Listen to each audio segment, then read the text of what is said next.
Everyone, আমি মিলি। আর আমি তোমাদের সাথে শেয়ার করব আমি গ্যাংটক যাওয়ার ট্যুরটা কি করে প্ল্যান করেছিলাম। বেশি দিনের জন্য নয়, 2 দিনের জন্য।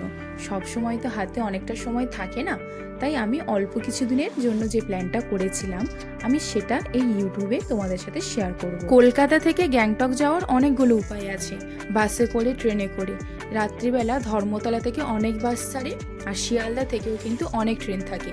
আমাদের সুইটেবল মনে হয়েছিল রাত 8:35-এ কাঞ্চনকন্যা এক্সপ্রেস। ট্রেনটা কিন্তু যথেষ্ট পরিষ্কার পরিচ্ছন্ন ছিল, আর সাথে দিয়ে দেবে একটা করে ব্ল্যাঙ্কেট, একটা করে চাদর আর একটা করে বালিশ। ট্রেনের এই লোয়ার বার্থের সিটটা আমার ভীষণ প্রিয়।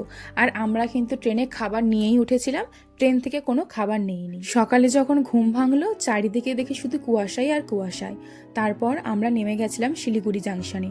টিকিট কিন্তু আমরা আলিপুরদুয়ার জাংশন অবধি কেটেছিলাম, কারণ আমরা যখন টিকিট কাটছিলাম তখন শিলিগুড়ি অবধি টিকিট অ্যাভেলেবেল ছিল না, তাই বাধ্য হয়ে আমাদেরকে আলিপুরদুয়ার জাংশন অবধি টিকিটটা কাটতে হয়েছিল।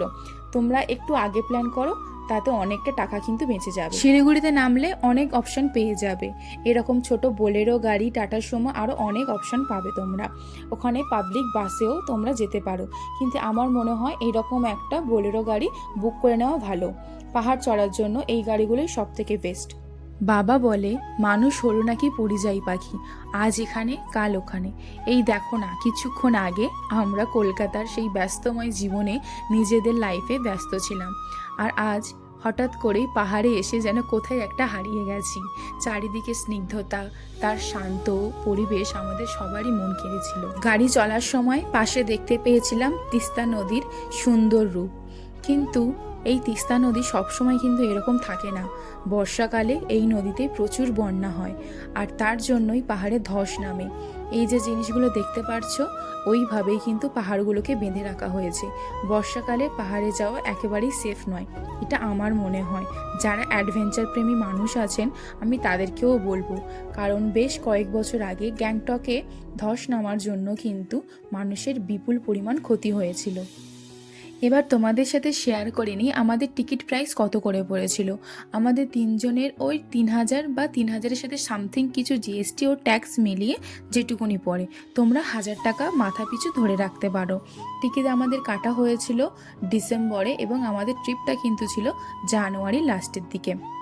যেদিন আমরা গেছিলাম সেদিন প্রচুর কুয়াশা ছিল, আর গাড়ির ড্রাইভার কাকু আমাদের সাথে বলছিলেন যে কদিন আগে ধস নামার জন্য মানুষের কীরকম ক্ষতি হয়েছে। শিলিগুড়ি থেকে গ্যাংটক যেহেতু 5-6 ঘন্টার রাস্তা, তাই মাঝখানে এরকম ছোট ছোট অনেক দোকান পেয়ে যাবে, তোমরা ওখানে টি ব্রেক নিয়ে নিতে পারো। পাহাড়ি মানুষরা কিন্তু প্রচুর ধৈর্যশীল এবং প্রচুর পরিশ্রমী হয়।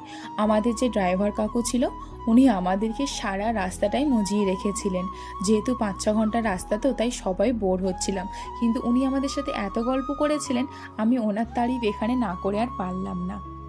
তারপরে আমরা পৌঁছে গেছিলাম সিকিমের রাজধানী গ্যাংটকে। সিকিম কিন্তু first fully organic country in India. যেমন পরিষ্কার রাস্তাঘাট, তেমন ভালো মানুষের ব্যবহার। সেদিনের জন্য আমরা চুজ করেছিলাম গ্যাংটক হেরিটেজ ইন বলে এই হোটেলটা। আমি এখানে রুমের ভিউ সব কিছু একবার তোমাদের সাথে শেয়ার করলাম। তোমাদের যদি পছন্দ হয় তোমরা এই হোটেলটাকে চুজ করতে পারো। না, এটা কোনো স্পন্সরশিপ ভিডিও নয়, এটা ফুললি আমার নিজের যে রিভিউটা মনে হয়েছে দিতে, অনেস্ট রিভিউ, আমি তোমাদের সাথে সেটাই শেয়ার করলাম। আর একটা কথা, আমরা যে হোটেলটা বুক করেছিলাম এটা কিন্তু এমজি মার্গ থেকে প্রায় 15-20 মিনিট দূরত্বে। তোমরা এমজি মার্গের কাছাকাছি কোনো হোটেল পারলে বুক করতে পারো। হয়তো একটু কস্টলি পড়বে, কিন্তু ওখানকার অ্যাম্বিয়েন্স আমার মনে হয় তোমাদের বেশি ভালো লাগবে। এই হোটেলে লাঞ্চ, ডিনার, ব্রেকফাস্ট সব কিছুই বাফেটে ছিল, যেটা আমার খুব ভালো লেগেছিল। আর সাথে ছিল প্রত্যেকবারে একটা করে ডেজার্ট। সন্ধ্যাবেলায় ওদেরকে বলতে ওরা আমাদেরকে বানিয়ে দিয়েছিল চিকেন পকোড়া আর কফি। পার নাইটে আমাদের রুমের ভাড়া পড়েছিল 2 থেকে 2,500 টাকার মধ্যে। সেদিন আমরা ভীষণ টায়ার্ড ছিলাম, তাই লাঞ্চ করেই একটু ঘুম দিয়ে নিয়েছিলাম। তারপর রেডি হয়ে চলে গেছিলাম এমজি মার্গের জন্য। ওখান থেকে অনেক গাড়ি ভাড়ায় তোমরা পেয়ে যাবে। হোটেলে বললে ওখান থেকেই কিন্তু বুক করে দেবে। আমাদের যাতায়াত মিলিয়ে নিয়েছিল 800 টাকার মতো। কিন্তু আমরা যে ভুলটা করেছিলাম সেটা হলো আমরা অনেকটা দেরিতে গেছিলাম, 8:30টার দিকে গেছিলাম। গিয়ে আমরা সবাই ভীষণ ডিসঅ্যাপয়েন্ট হয়েছিলাম, কারণ অনেক দোকানে কিন্তু বন্ধ ছিল। সিকিমের যে মেন আমেজ এমজি মার্কেট, সেটা আমরা সেদিন লাভ ওঠাতে পারিনি। সেকেন্ড দিন তাই আমাদের আবার যেতে হয়েছিল, কারণ অনেক কেনাকাটা বাকি ছিল। এমজি মার্কেট পাশেই কিন্তু আছে লাল বাজার। এমজি মার্কেটের উপরে যে দোকানগুলো আছে ওখানকার দামগুলো একটু কস্টলি আমার মনে হয়েছে, এটা আমার পার্সোনাল ওপিনিয়ন। আর লাল বাজারে সেখানটা একটু দরদাম করতে পারবে। আর এর থেকেও ভালো একটা শপিং করার ডেস্টিনেশন আমি তোমাদেরকে বলে দেবো, ভিডিও লাস্টে আছে সেটা। তো সেটা কিন্তু মেনলি শিলিগুড়িতে, এমজি মার্গে নয়। তো ওখানে বেশ কিছুক্ষণ ঘোরাঘুরি করার পর ফটো তোলার পরে আমরা ফিরেছিলাম হোটেলে। দেরিতে গিয়ে একটা লাভ যেটা হয়েছিল, এমজি মার্গ জায়গাটা তো ভীষণ ক্রাউডেড থাকে। তো আমরা যখন গেছিলাম জায়গাটা অনেক ফাঁকা পেয়েছিলাম, মন ভরে ছবি তুলেছিলাম, অনেক আড্ডা দিয়েছিলাম সেদিন। আর তারপরে আমি ছোট কিছু শপিং ব্লগসও তোমাদেরকে দেখিয়ে দিয়েছি, সেটা আমার শর্টসে আপলোড করা আছে। এখানে তো সব কিছু ডিটেলসে বলতে পারলাম না। আর তারপর চলে গেছিলাম হোটেলে গিয়ে সেদিনে ডিনার সেরেছিলাম। নেক্সট দিন অনেকটা ভোর উঠেছিলাম, আর তাড়াহুড়ো করে ব্রেকফাস্ট করে আমরা রওনা দিয়েছিলাম ছাঙ্গুলে আর বাবা হরভজন সিং মন্দির দেখার জন্য। তোমরা এর সাথে নাথুলা পাসটাও কিন্তু অ্যাড করতে পারবে, একই রুটে পড়ে, কিন্তু তার জন্য আলাদা টাকা দিতে হবে এবং তার জন্য মেবি আলাদা পাসও করাতে হয়। যেদিন যাবে তার একদিন আগে কিন্তু তোমাদের পাসটা করতে হবে। হোটেল থেকেই আমাদের আগের দিন পাসটা করিয়ে রেখে দিয়েছিল। আর নাথুলা যাওয়ার জন্য কিন্তু আলাদা পাস করতে হতো, ওটা আমাদের ট্রিপে ইনক্লুড ছিল না। গাড়ি চলছিল তার আপন বেগে, আর আমি জানলার ধারে বসে এই সুন্দর প্রকৃতিকে উপলব্ধ করছিলাম চোখ ভরে। সময়টা যেন কোথায় একটা থমকে দাঁড়িয়ে গেছে, চলে এসেছি এক অজানা এক দেশে। আস্তে আস্তে গাড়ি যত উপরের দিকে উঠে যাচ্ছিল, সমুদ্র তল থেকে যত উপরে উঠে যাচ্ছিলাম, মনে হচ্ছিল যেন মেঘের উপর দিয়ে আমরা হেঁটে যাচ্ছি। আমরা তখন ছিলাম কিন্তু 13,000 ফিট উপরে। যত উপরে উঠছিলাম ততই কিন্তু ঠান্ডা বাড়ছিল আর অনেকের শ্বাসকষ্ট হচ্ছিল। তাই আমি বলবো আগে থেকে এর প্রিকশন নিয়ে রাখা ভালো। সাথে রাখতে পারেন একটা করে ইনহেলার, বা গাড়ির যখন যাবে রাস্তায় অনেক এরকম অক্সিজেন ট্যাঙ্ক কিন্তু আপনারা পেয়ে যাবেন। হঠাৎ করে কাঞ্চনজঙ্ঘার এই দৃশ্য দেখে আমার মন ভরে গেছিল। দার্জিলিংয়ে যখন গেছিলাম তখন কাঞ্চনজঙ্ঘা দেখেছিলাম, কিন্তু সেটা অনেকটা দূর থেকে, তখন তো বাচ্চা ছিলাম, এতটা উপলব্ধি করতে পারিনি। কিন্তু গ্যাংটক থেকে কাঞ্চনজঙ্ঘার যে ভিউটা আমরা দেখেছিলাম সত্যিই অসাধারণ। প্রকৃতি যে কি অপরূপ সেজে থাকে, আমরা মনে হয় তার কোনো তুলনায় দিতে পারবো না। এই নাথুলা পাশেই কিন্তু হলো চীন আর ভারতের বর্ডার। তো এখানে তোমরা যখন রাস্তা দিয়ে যাবে অনেক আর্মি ক্যাম্প পেয়ে যাবে। আমি জানি না আমার মতো অন্য কারোর এটা মনে হয় কিনা, আমি না যখনই পাহাড়ে যাই তখনই আমার মনে হয় এবার দুটো পাহাড় ব্যাগে করে ভরে নিয়ে বাড়িতে চলে যাব, রোজ দেখতে পারবো এইরকম সুন্দর দৃশ্য। কিন্তু প্রকৃতি তো তার নিজের জায়গাতেই বেশি ভালো মানে, তাই না? গাড়ি যেতে যেতে মাঝখানে একবার দাঁড়িয়েছিল টি ব্রেক নেওয়ার জন্য। ওখানকার কুকুরগুলো না, সত্যি বলতে কারোর গায়ে একটাও ম্যাগট নেই, আর কুকুরগুলো এতটাই ফ্রেন্ডলি যে ডাকলেই কাছে চলে আসছে। আর আমার মতো সত্যি বলছি এই ভুলটা করো না। আমি জানি পাহাড়ে গেলে মোমো খেতে অনেকেরই ভালো লাগবে, কিন্তু সেটা একটু ভালো দোকান দেখে খেও, কারণ আমরা যে দোকানে গিয়ে খেয়েছিলাম না তাতে মোমোর একটুও পুর ছিল না, আর দামটা অনেকটাই। আসলে কি বলতো, সি লেভেল থেকে যত উপরে উঠছি সব জিনিসের দামই বাড়তে লাগছে। যখন আমরা এমজি মার্গে গেছি একটা পপকর্নের প্যাকেটের দাম ছিল 30 টাকা, যখন এই উপরে উঠছি তখন তার দাম 60 টাকা। আর জিনিসটা হওয়ার যথেষ্ট রিজনেবল কারণও কিন্তু আছে। আমাদের এখানকার আলুগুলো হলুদ হয় না, কিন্তু ওখানকার আলুগুলো দেখে আমরা একটু অবাক হয়েছিলাম। লাল আলু, সেও আবার হয় নাকি? ফুলকপির যখন সিজন ছিল আমরা এখানে ফুলকপি 10 টাকা দিয়ে কিনেছি, আর ওখানকার ফুলকপির দাম শুনে আমরা তো অবাক। 50 টাকা 60 টাকা করে নাকি ওদেরই কিনতে পড়ে। তো দাম একটু বেশি হবে উপরে, এটা কিন্তু আমার জানা ছিল।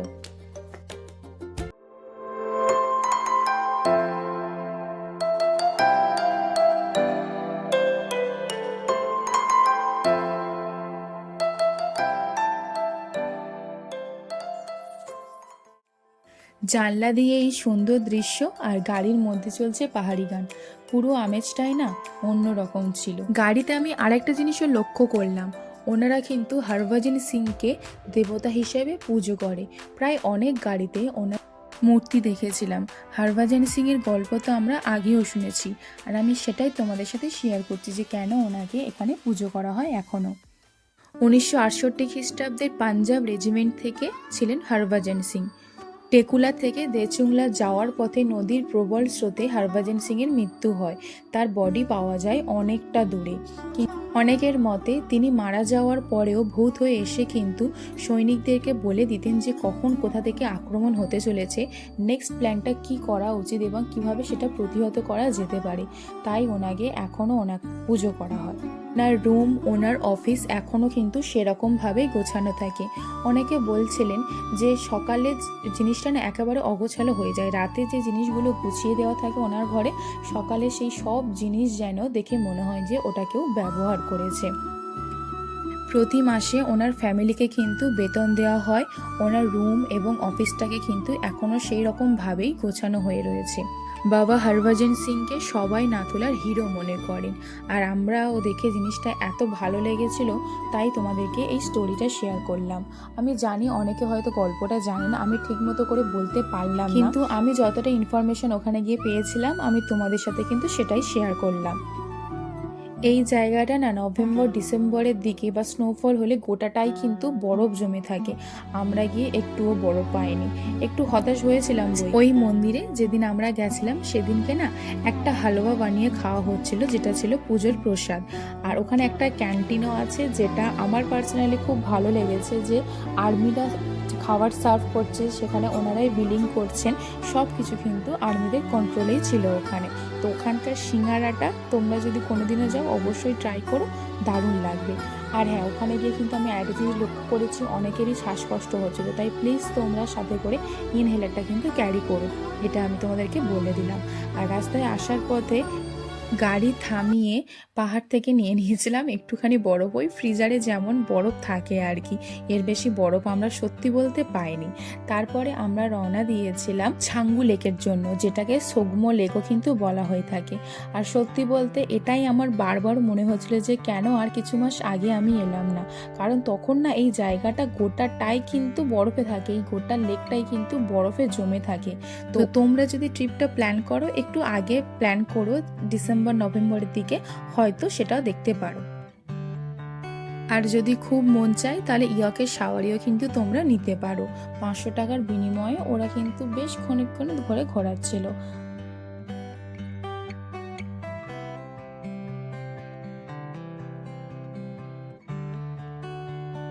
আর ওখানে একটা রোপওয়েরও ব্যবস্থা ছিল, আমার প্রাইস ঠিক জানা নেই কারণ আমি তো উঠিনি। তোমরা যদি কেউ গিয়ে থাকো তাহলে তার প্রাইসটা কমেন্টে প্লিজ বলে দিও, বাকিদেরও হেল্প হবে।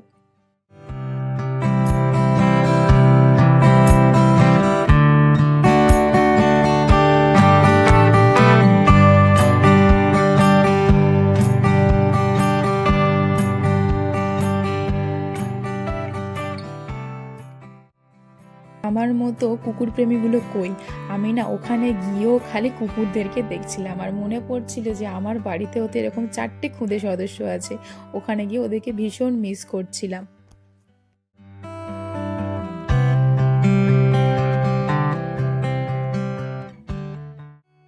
বিশ্বাস করো, সব ভিউর মধ্যে এই ভিউটা আমার এত ভালো লেগেছে না, যেন মনে হচ্ছিল আমি সুইজারল্যান্ডে আছি।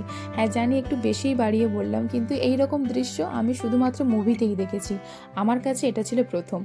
তারপরে ঘুরে টুরে সেদিনের মতো রওনা দিয়েছিলাম হোটেলের।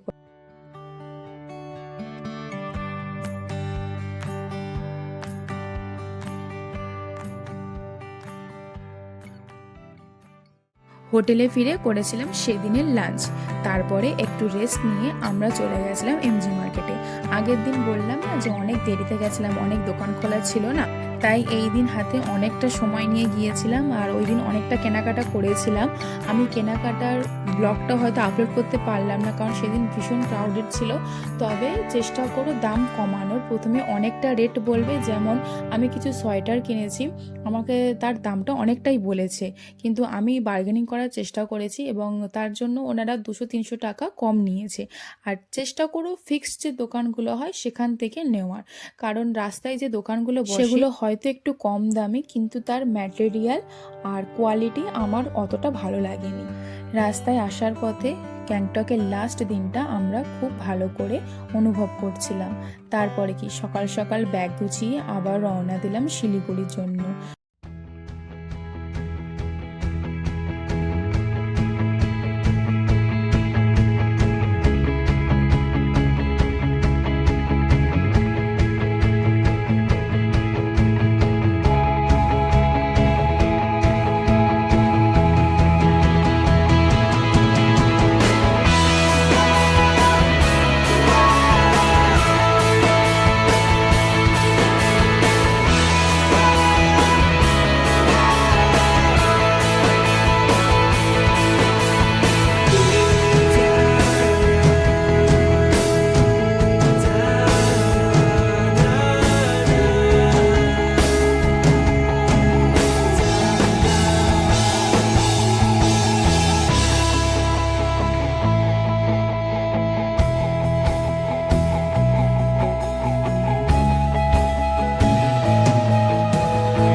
রাস্তায় যেতে যেতে মাশরুমের দোকান পেয়ে যাবে আর কমলা লেবুর দোকান পেয়ে যাবে।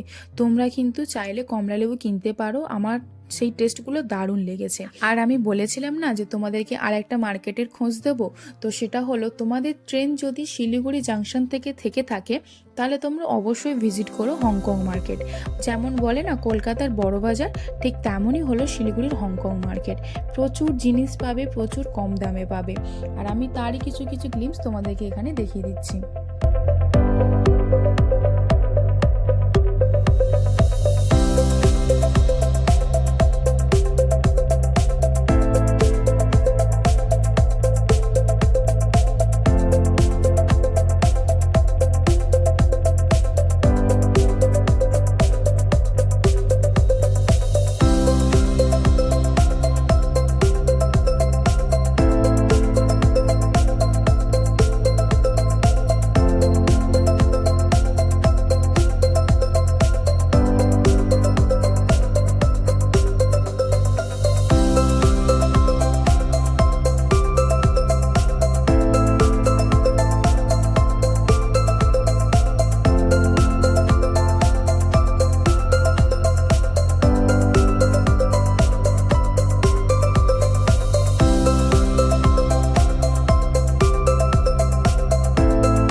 ওখান থেকে ফিরে আসতে একদমই আমাদের মন চাইছিল না, কিন্তু বাস্তব জীবনে তো ফিরতেই হবে।